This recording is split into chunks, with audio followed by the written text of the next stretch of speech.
So, hello and welcome to the next episode of the Self Development with Tactics podcast. And today, as you can see in the background, we are going ahead with what was it called? Difficult conversations. Yeah. Um, if you weren't there at the latest episode or at the last episode, this is just a book about difficult conversations and how you should really handling them or dealing with them, and what's the difficulties or what actually makes a conversation difficult. And we are now in a section of learning conversations, which I assume might be the most valuable one. And afterwards, because I think that we will actually go through this pretty quickly, or maybe not, like in any other episode where I do not actually know how long it takes. We will then go ahead with another mindset or self-help book. I think I then choose. So I've just chosen one before, but I'm not really sure if I should really, talk about this one. But we'll see what I'm going to do. But yeah, and I hope the sound of my computer isn't too loud, but I have to make me a little bit louder, I think. Yeah, or go nearer to the microphone. This would also be a pretty good option. But maybe even a little bit louder, or am I just so quiet today? I don't know. Let's just let it be there. So we are going ahead with letting go, because I don't really know if I've covered this at the last episode, so we'll cover it now.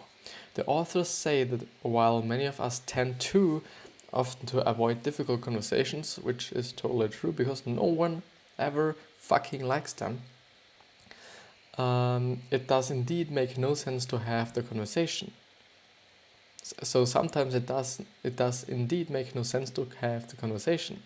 They suggest that working out on your own the 3 level of the conversation and drafting a contribution map will give you more insights and will also give you a better idea on whatever it makes sense to have a conversation, or if it's mostly an issue that you have within yourself, only an identity crisis, for example, which is actually a great advice, because just talking with the other person endlessly about this certain conversation, even though it's just about you and your inner conflicts and your, I don't know, and yourself, that it happened like it happened in this conversation, that you might have gotten pretty angry, or the other person might have gotten really angry. But if it's really in terms of you, just work out yourself first.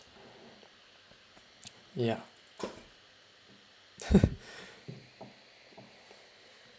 Yeah. Is this okay? Yeah, this is okay. Learning conversations. This hopefully is the best part of this whole article and of this whole summary. And by the way, before I forget, we are still on the thepowermove.com website, which is a pretty nice website. It's nice to read. Actually, I was going through a lot of these book summary websites, and quite a lot of them are so fucking shitty in terms of the aesthetics of the website that I do not even want to read something on them, which is, I don't know if it's just because I'm a graphic designer and even have some knowledge about all these things, or if it's everybody's feeling like this. But there are actually certain websites I do really hate to read something on, because I can't, because the text is, I don't know, too big, the font is shitty, but this website is, it's clean, everything is there, everything you need, and so it's, pretty nice to work with it. But yeah, the third story. The authors offer great advice on how to go about having the conversation. They say most people start by describing the issue from their own perspective, which automatically raises the defensive barrier from the other party. The best way to go instead is with a third story perspective to describe the issue in neutral terms. But at my point of view, when you actually do this, you shouldn't really be starting with the failures or the mistakes the other person made, because this would just then create some sort of feeling or matrix or environment or framework in which the other person isn't really comfortable. Because if you just start up, yeah, you made this wrong, and then you actually made this wrong, and then this was my reaction because you made this wrong, and just like this, I would first of all really start with what you did wrong. So if you just go like, yeah, I see that I did this wrong, and then the chances are much higher that first of all the conversation gets angry, some sort of clear. If you have noticed, I just put in a German word there because sometimes I don't know if it's because haven't been sleeping that much in the last few, so in this day or in this week actually, but the last week we weren't that great as well. But it happened pretty often in the especially yesterday I think, and even today, that I just use English words in terms of the German words, or instead of the German words, and the other way around, which is a little bit scary, a little bit I don't know. But nevertheless, I would always start with your own failures you made, your own mistakes, because this seems for me just right. It might not be easy, because admitting your own failures is something not everybody does does quite like, but I think it's actually the right thing. And they actually give you an example. For example, in my case, my neighbor always opens the window of the common building entrance area. I hate it during the cold reason, as it's expensive for the heating and unethical. Starting the conversation saying, you always open the window open, and it's very cold in here. Okay, maybe it's some writing issue there, but I don't know. Is to start from my own perspective. A third-party approach instead would be, you prefer having the window open, why I prefer having it closed during the cold season. I would like to find out why you want it open, explain why it's important for me to close it, and find possible solutions. Which is actually a good approach, even though, as I said before, I would always just start with what you're doing. Maybe, I'm not exactly sure about this one, but it's some sort of feels right now for me, and especially if I just think about me being in this actual position of having a difficult conversation with somebody, just starting out with my mistakes just creates a better framework, yeah. But this is a good example, just to find out a solution, which doesn't mean that one gets everything or the other gets everything. So it's just, some kind of both get something, but no one actually gets, what the big thing, some sort of. You just some kind of negotiate on this. Listening. Listening is pretty important, and the first sentence is actually that it is pretty important. Listening is what most don't do, which is actually right. All the people are just talking about themselves, but listening is actually a great skill to have, and something great if you're having conversations with somebody. Most people don't do, and it is one of the most important bit of a difficult conversations. When the other party feels here, or I think when the other party feels heard, it calms them down, makes them more likely to hear you, and exponentially increase the chances of effective problem resolution. The key to being a good listener is very simple. Genuinely curious and genuinely concerned about the other party. Ask questions, ask for examples and paraphrases what they said to make sure you understand, which is, exactly the same thing as what is standing in How to Win Friends and Influence People. That is just, you should be genuinely be interested in the other person, which, at my point of view, if you just really admit the other person, it is relatively easy. If it's just, you trying out these techniques, it might be a little hard with, some persons you aren't actually that interested in, and you just have to play, important play, that you're actually interested in them. But at my point of view, you can always learn from other people, if they are poor, if they are rich, if they're black, if they're white, if they're Americans, if they're Europeans. It doesn't matter. The key to being a good listener is very simple. Yeah, I've read that. Ask questions, ask for examples and paraphrase what they said to make sure you understand. This is actually a pretty good point to point out. Yeah, because this is something I always do myself. I always just ask questions, ask them even again what they just said, so that I'm really sure that I've understood what their point was.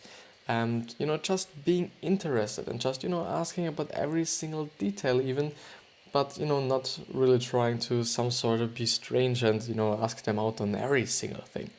This might not be good as well. You cannot move the conversation into a more positive and constructive stage until the other person feels heard and understood. Expressing yourself. Each party must understand that their own views and feelings are just their own, and there is no wrong or right. Also the personal views. So I think this is important. Each party must understand that their own views and feelings are just their own, and there is no wrong or right. It's just what it is, and it's also the same about the other person. The thing is, we are all individuals, and yeah, I said it in the last episode as well, but I really want to emphasize it. And actually, if you have noticed, or you haven't, I will just point it out. I've always fucking using the word emphasizing the completely the wrong way. I don't know why. Maybe I've picked it up like this, but actually I should have known what it actually means. It's just just some sort of underlying things, underlining things, and so on. And that's why I'm actually emphasizing the word, your own feelings, because it's actually important to understand that you have your feelings, and especially the other person has their own feelings as well, and their own values and goals and so on. It's not always about you. It's often about the other person. But yeah, views and feelings are just their own, and there's no wrong or right.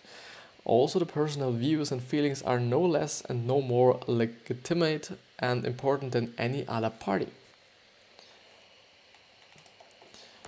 Don't present your views as if they were the only truth. Use the and stance and avoid any exaggeration such as you always or you never, which are a surefire way of raising the other party's defense walls. Because it's just judging the other person, it's just blaming the other person for something. You always do this, you never do that. It's most of the time it isn't like it. Just besides the whole conversation part I've been discussing right now, it's not always like people always do this and or never do this. It's like, maybe recently they did just fuck it up a little bit, but it doesn't mean that they never did it or always did it. This doesn't make any sense. But the thing is, and this is actually something I've been hearing a lot recently, or in my lifetime even.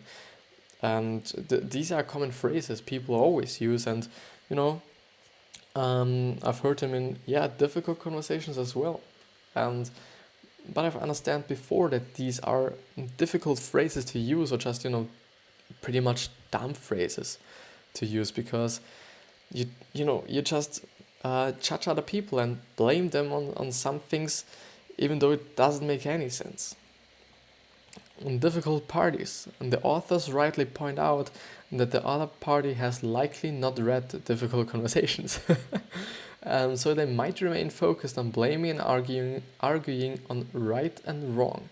They provide and detail some great tools. Reframing, for example, means taking the blame and accusation of the other party and reframing them in more positive terms for the discussion, for example, as contributions.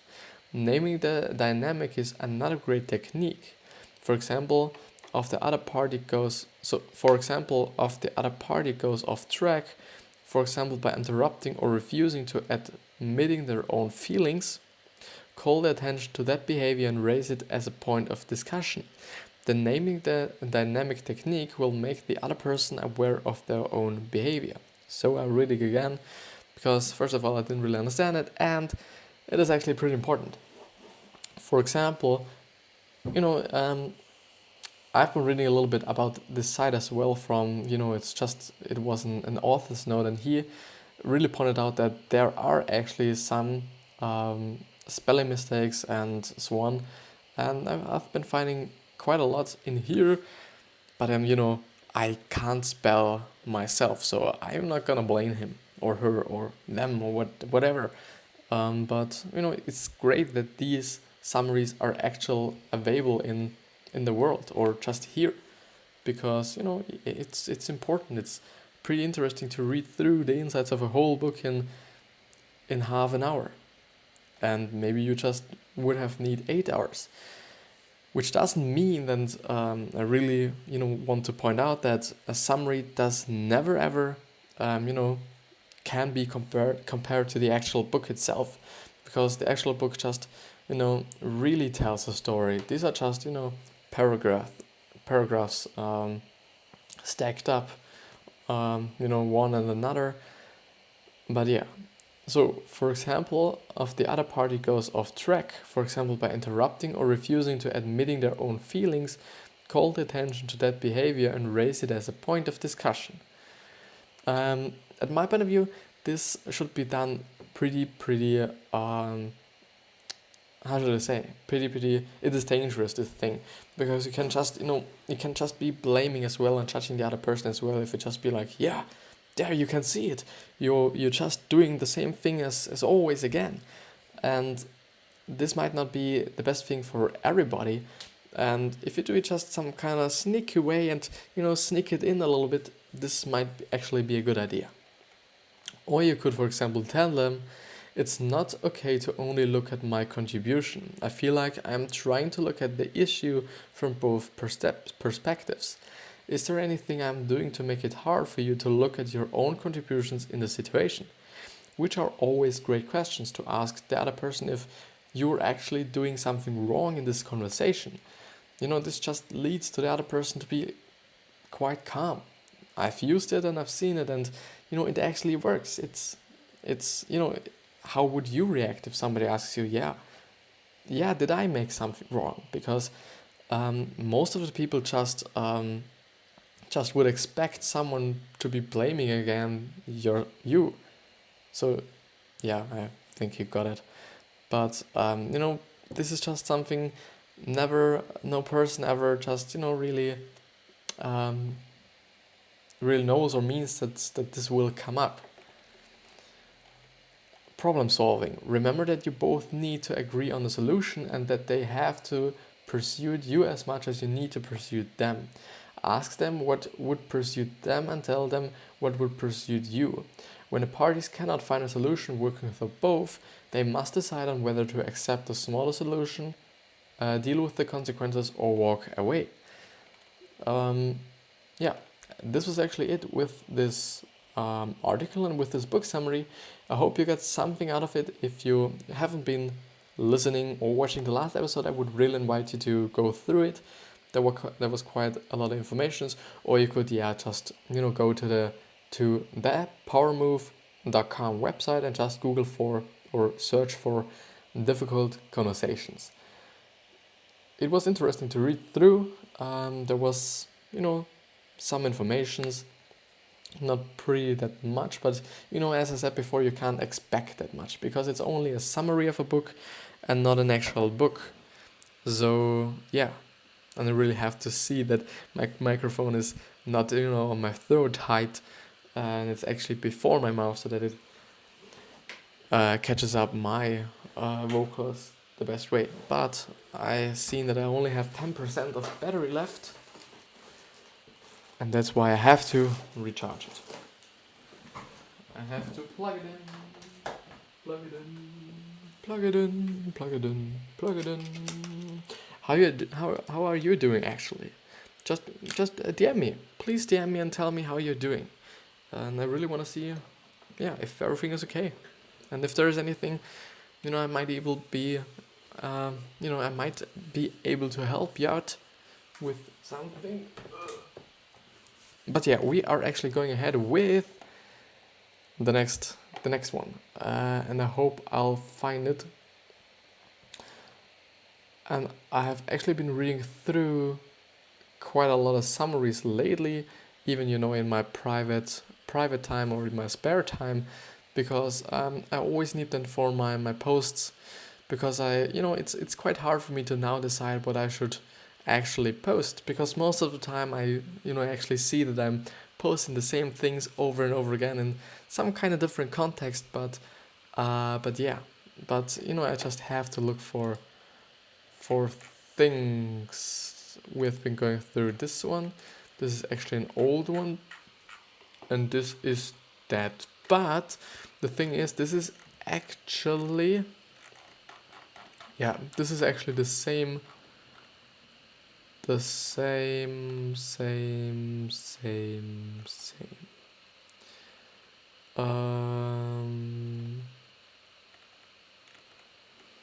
Maybe we will go through Man's Search for Meaning by Viktor E. Frankl, or Viktor E. Frankl, if it's pronounced, in German, might be the point even. Or we will go through Awaken the Giant Within by Tony Robbins. A hard question, pretty hard one, because they both might be pretty great. But I know that I've been through the Giant Within, actually before on this channel as well. So I will just go with The Man's Search for Meaning by Viktor E. Frankl or whatever he's called. Yeah. So the exec or the bullet points summary. If you have a strong why in your life, a guiding purpose, you will bear any difficulties. Which means that if you know the why, you will always know the how. But if you know why you're actually, I might be doing this. Why I'm doing what I'm doing right now. Because I want to help people, and because I want to build up my business as well, and because I really want to do something, because I was bored a lot, which is actually the truth. Yeah, I was quite bored a lot, and it was just a little bit. I always like to create things, and I didn't really know why I put myself in a position where I just was consuming all the time. As soon as I was starting creating, and I really like creating, especially if I can help someone, which is something I really try to put in my head. I have to try at least to help people with what I'm doing here, and this is hopefully what I'm actually doing. So why I'm doing it? Because of these reasons. How I will do it? By putting out things I know something about or even learn about.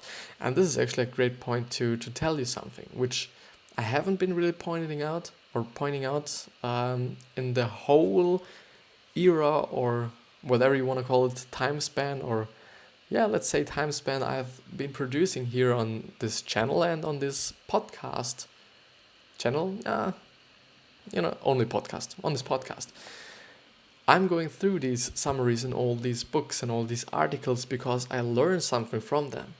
At the point, I'm now, I do not know much. But the thing is, first of all, I'll learn a lot by just producing the things. I learn a lot about how I should record, what was about with the audio, how the audio should be, how I can actually record good audio, what's all up with the social media things, what works on Instagram, and I'm still trying to figure it out, what works on Facebook, what works on Twitter, how to interact on all these platforms, what's important on all these platforms. These are the things I've been learning besides just actually learning with you by going through the summaries. And the thing is, I learned such a lot of things that after I've just kind of made it on these platforms and with the podcast and so on, which I hope will just come up if everything is going right, through the volume I'm putting out and through the value I'm putting out, that I actually can create then afterwards something even bigger, because I just gain such a lot of knowledge, which is something I really hope you can do as well.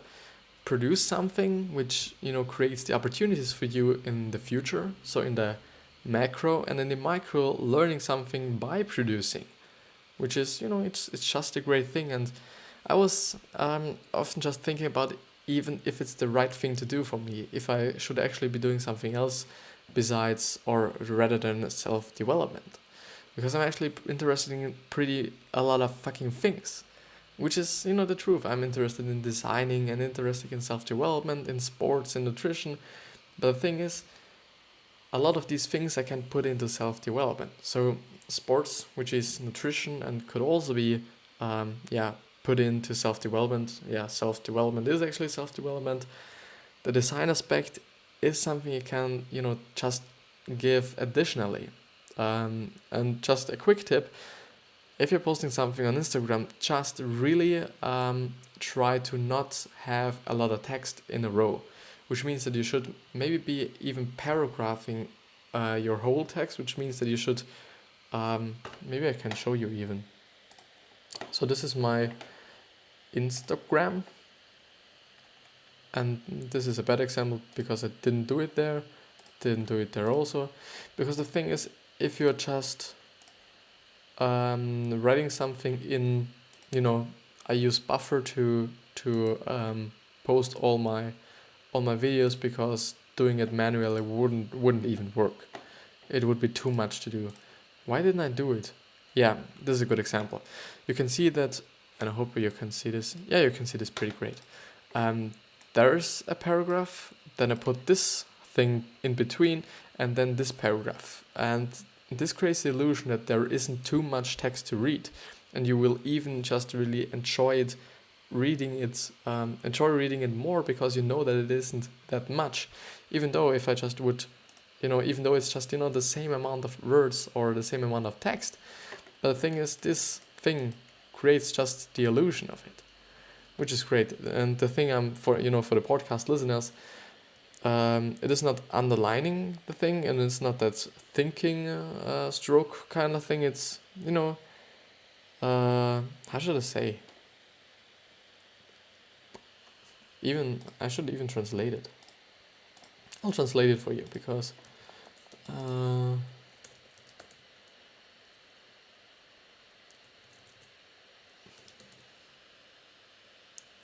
it's Bonded-Creed.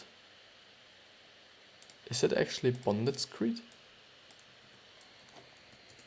I have to look at this to really be sure if it is what I meant.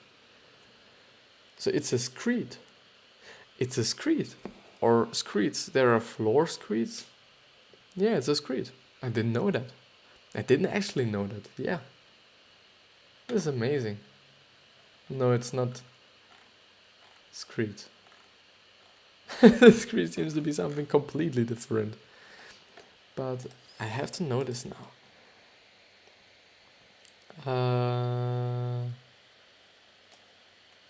It's a dash. Yeah, it's a dash. Or hyphen. It's HYPHEN. Or hyphen, whatever. We are going through a little bit, or we're actually going ahead where I've started. A little bit confused by myself. The second point of the bullet point summary is: success and happiness cannot be pursued, they must ensue or ensue. It's ENSUE. Get a goal greater than yourself and success and happiness will ensue. Ensue, which is something I actually do not know. Yeah, okay. You should actually be, and I think I think what the author wants to say, and this is actually the reason why I really focus myself on helping people, because I know success and money and all these great things will come as a byproduct by or from helping people, because you just have to go through this mentally and just think with me through this thing. If you help a lot of people and you just aren't pretty much about the money and all these kind of things, you're just willing to help people. If you help someone solving a problem, they will actually be willing to give you money. If you help a lot, you will get a lot more money. And actually, but besides that, helping people is a wonderful thing, and this is actually what doing good for people is what I love. Being kind to people is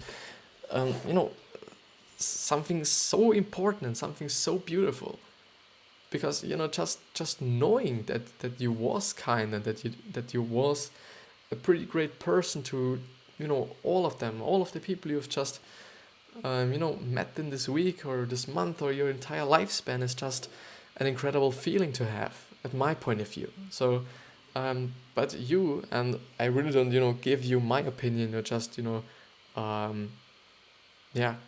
inject you my opinion. But you should really be thinking about your bigger goal. Because if you have a bigger goal that's, some kind of reasonable or, that makes sense, money and success and all these other things will follow, at my point of view, because it some sort of makes sense. And I hope I've just, a little bit described it, or I do not really want to say teach it, but some kind of teached it in a good way. And the third one is, you choose your attitude in any set of circumstances, which is totally true. You can always decide how to react to certain situations and scenarios and so on. The thing is, it is not that easy, yeah, I'll admit it. And it's, something hard, but if you actually are able to do this and you have full control over your feeling some sort of, and it's hard, it's actually hard, but it's possible in some kind of way. Maybe, it's often something I really experienced is that, I can really hold my aggressions down. This is something I've really achieved through, I would say, discipline in general and also meditation. Meditation helped me really, really with patience and with, putting down my anger, even though in situations I just really want to explode. And this is who I am, unfortunately. But I'm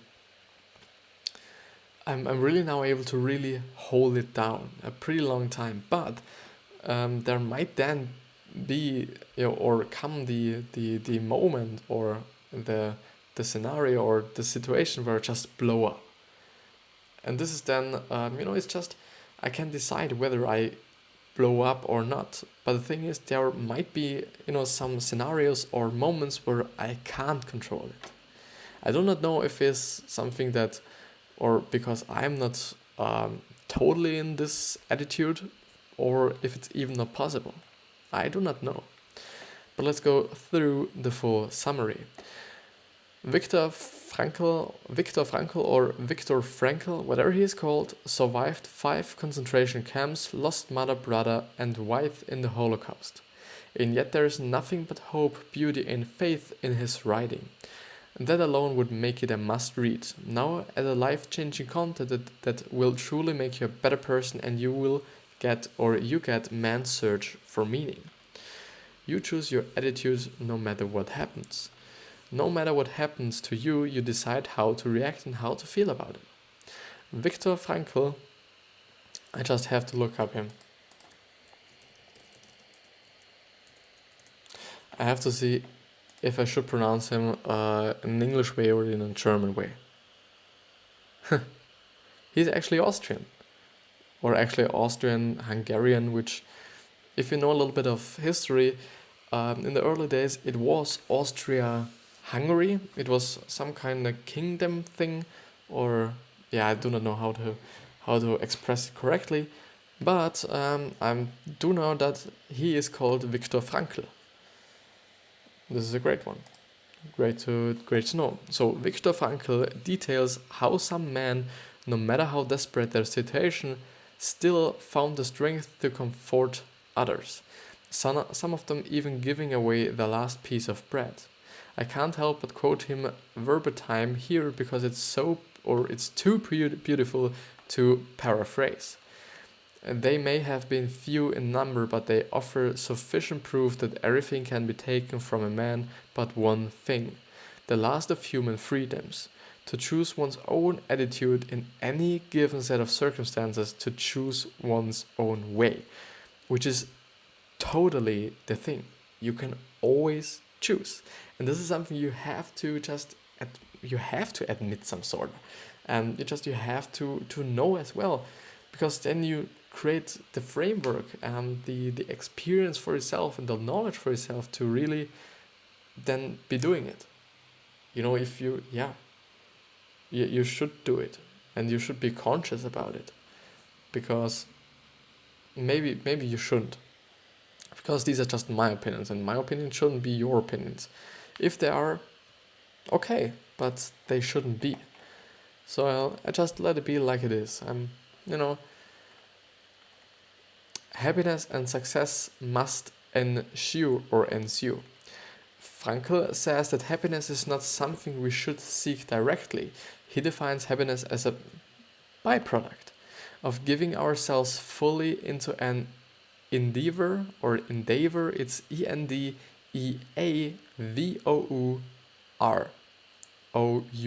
sorry. And this is Victor's number one way to find meaning, and we might call it today a life goal. So happiness, money, success, and all these things are byproducts. Maybe they're byproducts because of me doing this episode right now, or doing this podcast right now, because it makes me happy. It's something that, I feel like I'm doing something that's great for my future. I'm doing something in the micro. So now that's great for me, because I feel some kind of good when doing it. Actually, before this episode, I was just actually thinking about, like, is it even like, do I really want to make this now, or don't I? And then I thought, like, because today, actually, to really be honest, I wasn't I was a little bit, some kind of strange, because, I was reacting just often some sort of pretty explosive towards certain people, and this is something I really hate, because, I think it's because of me not really sleeping.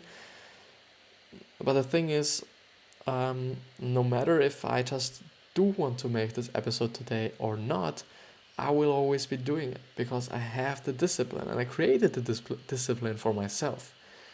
And I have to just admit it, because it is important, you have one tank of discipline. And the thing is, your tank of discipline will go down, or a tank of willpower actually, and this tank will go down whatever you're doing that's, taking up your willpower. No matter what. It doesn't depend if it's something you like or if it's something you do not like. The thing is, you can just build up the tank of willpower by doing something in any area that's that's there, which means that by me taking cold showers, which is something that creates my discipline, because I'm doing it every day, I'll just build up my willpower tank, which means that I have more willpower available for all kinds of actions, or whatever I'm doing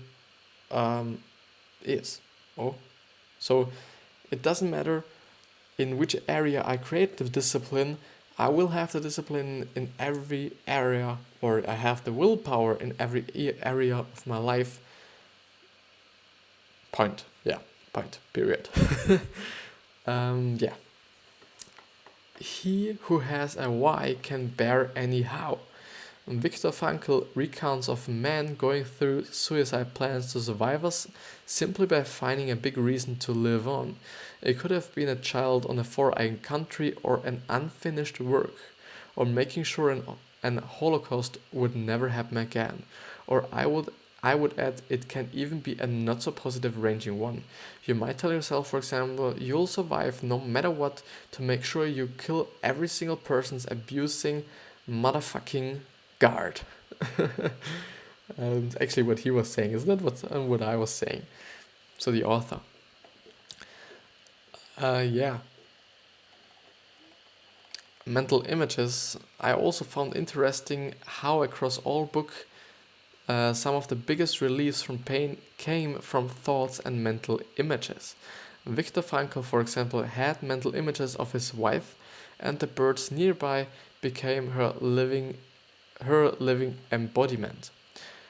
Which is because your brain actually can't really decide whether something is just you thinking about it or actually the truth. And this is something you can always use by visualizing everything. When you're visualizing that you are actually rich and have everything you wanted to have and being happy and whatever, your brain actually thinks that you are happy. Um, this is something that might not work like yet if you just, now, because you're just, trying it out, which I hope you're doing because you might be interested in it. This is something I read, but you should totally be, searching it up, reading something on yourself and see if it is really it. This text really contributes my thought, and I've read it quite often, but I'm not that sure about it, and this is something important for you to know. But yeah, powerfully, he even said later on that the mental image wouldn't have changed if he had known his wife had already died. He also imagined himself after liberation in lecture halls teaching about what must never happen again. Very prophetic, as that's exactly what happened. Recurrent among other prisoners were also very descriptive and imaginative discussions about the food they were going to enjoy once free. Um, I will actually go through what is life asking us as well, and this then will be at the end of the episode. And Viktor Frankl turns the table on the question of what we expect from life, which he believes is a terrible question. We must instead find the courage to ask what life expects of us, which is a beautiful thing because I really hate myself thinking about what will happen by doing this. I might be expecting, and I'm maybe definitely expecting, that I will get a lot of money through this. I will get famous through this. But the thing is, I shouldn't. I should never do this because expecting something through giving is one of the worst things. And, for me, it doesn't make any sense because you just expect something before you give it. And then you might be, not that positive again if you just do not get what you initially expected to get. The thing is that it is hard for me, especially because, yeah, I do have to be honest and do want to be honest. It's quite hard for me because, the feelings of expectations they are there. So in my mind or in my brain or wherever they are there. And but yeah, so we must instead find the courage to ask what life expects of us, which totally fucking correlates with who you should be and what you were born for, which means your talents. What are your talents? What does life expect you to do, which are just your talents? I'm actually talented at sports, and I'm actually talented at being creative, I think. But most of it, I'm really talented in sports. I have to admit it for myself. Um, that's why I've just also been thinking about some days before if I shouldn't really be doing something like, in terms of sports. If I shouldn't be doing this right now, but something sporty, because I was actually some kind of born for this, especially for sports with balls, because I was always, as my mother told me someday, I was always playing with a little ball. I was just playing soccer actually all the time. I've played soccer a not a pretty long time ago, actually a year ago again, but before that I was in a soccer club, I think you just call it. I was pretty good. I was pretty happy about it, and I always liked, and I always still like doing sports. Yeah, it's something. It's maybe something I should have an eye on from now on. And sometimes that answer only reveals in the worst suffering, which is totally true. I quote him, "We had to learn ourselves, and furthermore, we had to teach this pairing man that it did not really matter what we expected from life, but rather what life expected from us. Stop asking about the meaning of life and instead to think of yourselves or ourselves, yes, as those who were being questioned by life. Life ultimately means taking the responsibility to find the right answer to its problems." And for this now, I'm 35 minutes. It's actually one of the longest episodes, and I still get longer each episode. And I know sometimes I will just go through 1.5 hours straight. But I'm really happy to, going through with you with this. Going through with you with this. I hope you get a lot of value out of this. And if there's just any questions, anything you want to tell me, or some criticism or whatever you want, there should be all the social media links down in the description. And whether you're on the podcast or you're on the YouTube video, it will definitely be in the description. On the podcast, it depends on the platform you are right now. But I hope you're doing pretty good. I hope you're wealthy, healthy, successful, happy, especially happy. And I'll see you the next time. And I love you.